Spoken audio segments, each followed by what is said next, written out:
un laipni lūgti kanālā Juris par un šoreiz par DJI Osmo Pocket 3 kameru. Šis ir tāds nedaudz spontāns video pēc ilgiem laikiem. Šī kamera man jau ir kādus 2-3 gadus, un līdz ar to man ir radies viedoklis, ar ko es varu dalīties ar jums, kāpēc izvēlēties šāda tipa kameru. Šis video nebūs detalizēta pamācība, kā tieši lietot šo kameru, bet šis video būs par to, kāpēc izvēlēties šāda tipa kameru. Šis video nav ar pašu svaigāko informāciju, jo šis jau ir iepriekšējais modelis, šobrīd jau ir iznākusi 4. versija šai kamerai. Padalīšos ar to, kāpēc es izvēlējos šādu kameru, un varbūt tas noderēs arī tev. Tātad, kāpēc es izvēlējos šo kameru? Šo kameru es primāri izvēlējos dēļ sava galvenā YouTube kanāla Tattoo Shop Talk, kas ir angļu valodā par ar tetovēšanu saistītām tēmām, un es devos uz tatu konvenciju. Tajā brīdī man labākā kamera bija kamera, ar ko es filmēju šo. Tā ir Sony A7C.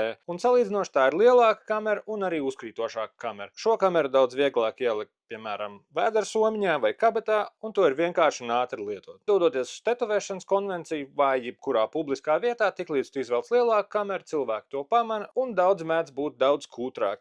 Šī kamera ir salīdzinoši kompakta un neuzkrītoša, tāpēc es izvēlējos iegādāties šo kameru, kas bija jaunākais modelis pāris gadus atpakaļ. Es izvēlējos iegādāties Creator Kit opciju, kas nāk papildus ar lūk šādu lādējumu rokturīti un vēl dažiem aksesuāriem. Viens no galvenajiem ir šis mikrofons, kurš šobrīd ir piesprausts man šeit, un šis mazais aksesuārs man aizvietoja daudzas citas ierīces. Skaņa ir daudz labāka, daudz tuvāk skaņas avotam, proti man. Līdz ar to man nevajag papildus mikrofons vai skaņas ierakstīšanas ierīces, un arī nevajag satraukties par to, kā atbalsojās skaņa telpā, kurā es šo visu ierakstu. Līdz ar to man vairs nevajag stelēt šādu te aparātiņu vai piedabūt mikrofonu man tuvāk, lai skaņa būtu labāka. Creator Kit nāk šādā lūk ērtā iepakojumā, un šajā iepakojumā iekšā ir pati kamera, baterijas rokturīts, maziņš 3-kājīts, kuras es kaut kur nobāzes un es nevaru atrast, bet es izmantoju citus, kas man par rokai, kad ir nepieciešams. Vēl šajā komplektā ir iekļauts šāds te pārveidotājs. Ar šo kameru var pieskrūvēt pie tripoda vai jebkāda cita stiprinājumu,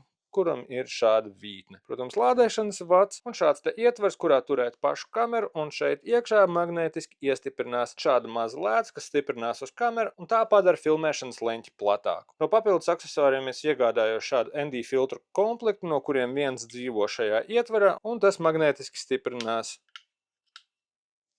lūk šeit. Es pārsvarā izmantoju ND16 filtru, kad es filmēju ārā saulēnā laikā. Tas ir kā neliels saules brilles tavai kamerai, un tas padara bildi nedaudz patīkamāku, un automātiski kamera saslēdz attiecīgos frame ratus, kas būtu ātrums, ar ko filmē, lai tas izskatās nedaudz dabīgāk. Tas man tik ļoti neinteresē, taču šis filtriņš piedod patīkamu toni taviem video. Šo kameru es pārsvarā izmantoju kā otro kameru, kad filmēju priekš sava galvenā kanāla Tattoo Shop Talk.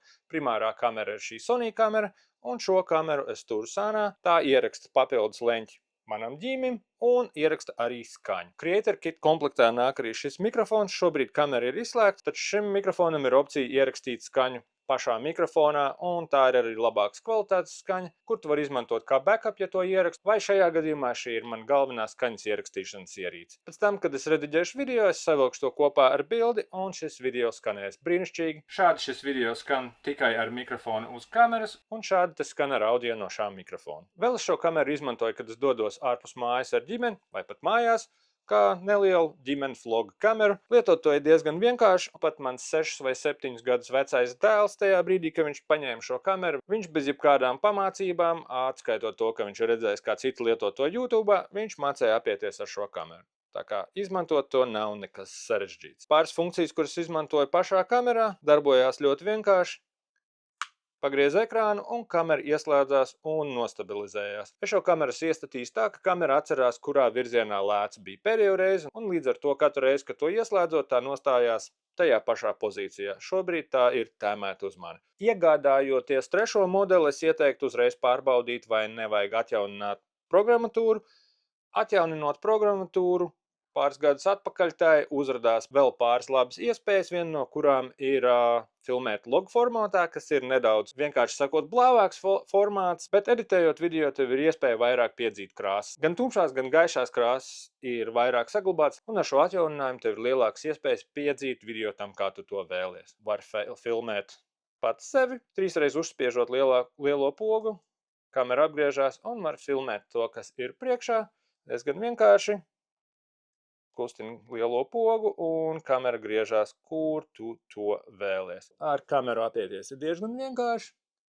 Mums šeit ir izvēles un atpakaļ pum, un no augšas uz leju ir papildus izvēle, un šajā var piespiest šo te stūrī ierāmēto cilvēciņu, pum, selfie on, pagriežu pret sevīm, 1, 2, 3, pum, un šajā brīdī kamera piefiksē, kur es atrodos, un ja es kustos, kamera filmē mani un seko man līdzi. Piespiežam ierakstīt, un tagad mēs varam redzēt, ka kamera seko man visās asīs, pa labi, pa kreisi, un uz augšu, uz leju. Ja tu vēlies radīt saturu šādā formātā, kur tu daudz pārvietojies, un tev nav cilvēks, kurš var kustināt kameru līdzi, tad šī ir lieliski iespēja būt diezgan mobīlam un pārvietoties, un kamera tev sekos līdzi, protams, līdz tā sasniedz savus limitus. Tomēr jāatcerās, ka šī opcija pastāv un to var ieslēgt un izslēgt, jo dažreiz tā var traucēt, dažreiz tu vēlies filmēt citu, ne tikai sevi, vai vēl kāds cilvēks ienāk kadrā un kamera sekos tev līdzi. Tāpēc vēlams to izslēgt. Izslēdz opciju sekot, izslēdz kameru un ieslēdz, jo nes kāpēc tā neatslēdzās tāpat, vajadzēja kameru restartēt,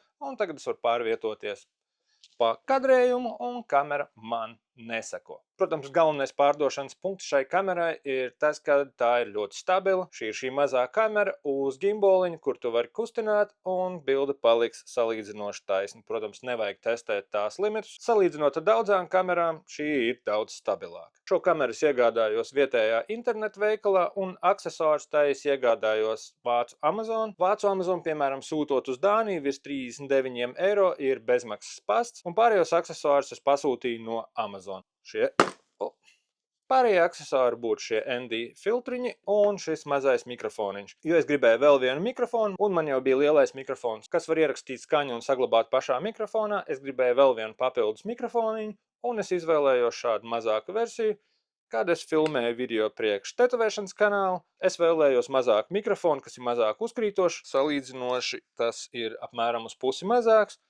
Es atstāju virsū šais te pūciņas, kas palīdz aizsargāt no vēja skaņām. Primārais iemesls, kāpēc es atstāju tās virsū, bija, lai es tās nepazaudēju. Šis mikrofoniņš nāk ar šādu te lādēšanas doku.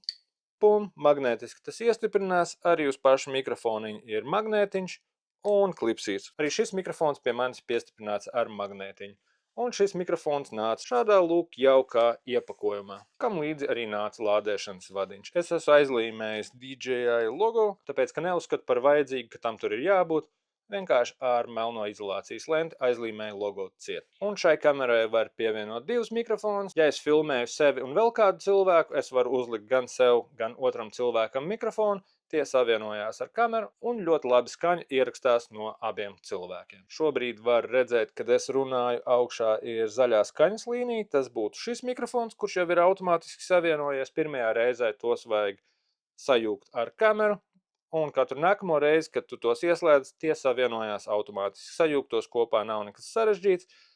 Pat šis video nav instrukcija. Ieslēgsim otru mikrofonu. Piespiežam power podziņu. Mikrofons ieslēdzās, un tagad tu redzi līmeņus abiem mikrofoniem. Pum, pum, pum, divas zaļas līnijas katra savam mikrofonam. Vienīgā lieta, ko nedrīkst aizmirst izvēloties šādu tipu kameru, ir tas, ka tā nav action kamera. Līdz ar to nevar kratīt, mētāt, slīcināt ūdenī. Neliels lietus ir trāpījies šai kamerai, nekas nav noticies. Šī kamera ir nokritusi no galda uz grīdas, izslēgtā veidā, un viss bija kārtībā. Šo kameras arī tikko apgādes filmējot šo video.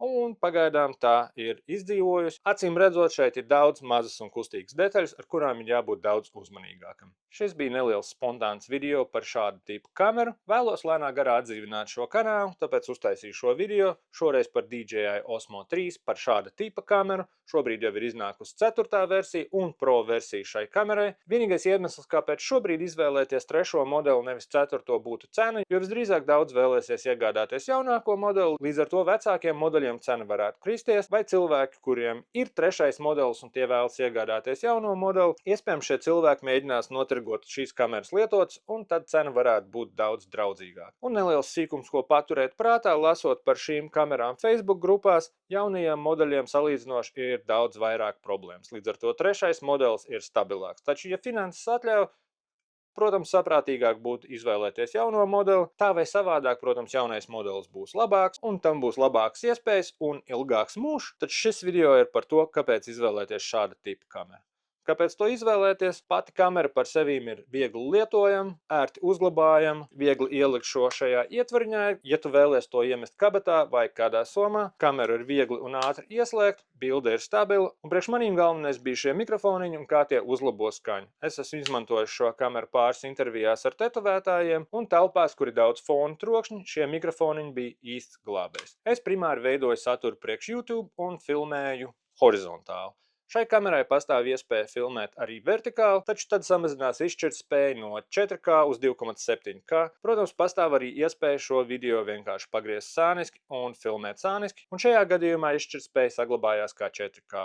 Nekas netraucē filmēt horizontāli, un tad izgriezt video priekš vertikālu saturu. Vertikālu saturu es filmēju maz, un pārsvarā, kad es to daru, es izmantoju telefonu, taču filmējot horizontāli, tev vēl joprojām ir gan daudz izšķirtspēju, lai izgrieztu šo video priekš vertikālu saturu, kam parasti ir daudz zemāka izšķirtspēja, kad tas tiek uploadēts. Šis būtu video par DJI Osmo Pocket 3. Ja tev ir kādi jautājumi vai idejas, tad droši to atstāj komentāros zem video un dari visu, kas jādara YouTube. Piespied patīk šim video. Ja tev šis video izrādījās noderīgs, tad pieraksties kanālam, un ja tu esi ļoti foršs, tad padalies ar šo video ar citiem.